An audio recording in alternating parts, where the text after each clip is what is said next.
In the US, along with the other challenges that we're all feeling everywhere in the world, we're in the middle of a voting process for the presidency called primaries at the state level. But ensuring that every individual citizen in the US gets to cast the vote during this democratic process is a right guaranteed in the US Constitution. This is not always possible due to lack of information among voters and election officials. And this is where the Center for Tech and Civic Life comes in. Our third awardee works behind the scenes in many states and communities to ensure that all voters can cast informed votes and that elections are fair and inclusive, and that this most vital part of a healthy democracy is protected and assured.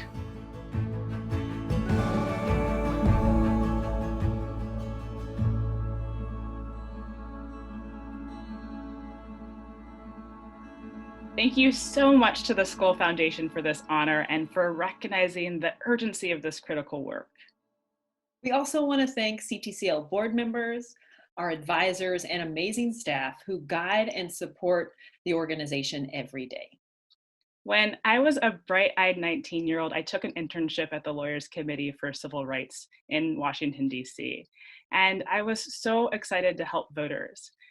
And I was struck by, through this experience, how difficult it was to connect people with just very basic information about how to vote.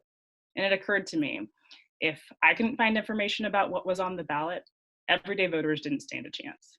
I was one of those voters and I didn't. But fast forward a decade and we started the Center for Tech and Civic Life to help fill that gap. Now, it all starts with elections offices, where this information lives in thousands of different places and is made available in thousands of different formats. Think back for a second when the last time you used a fax machine was. But that's how we receive a lot of this information even today. We've even got a Slack channel called Faxes. But we've worked with elections offices across the country to collect all of their vital information in whatever format it's available. We standardize it, we put it online, and we amplify it so that voters across the country can actually see what they'll be voting on. Which is super helpful, Donny. But those election offices don't run themselves, right? They're led by election officials. These are public servants working on the front lines of democracy, mailing ballots, coordinating an army of volunteers, but they often lack even basic support. With budgets tightening every year, even some of the most resourceful offices don't have the training that they need. So we've developed training programs for election departments to give them a fighting chance to handle a host of challenges, from designing election websites to emerging issues like cybersecurity. I am so proud of the work that we've done to forward the field around cybersecurity. We developed out a cybersecurity curriculum with experts from across the country, like the Center for Democracy and Technology. And right at this very moment, we are in the midst of training every election official in the state of Virginia on cybersecurity best practices.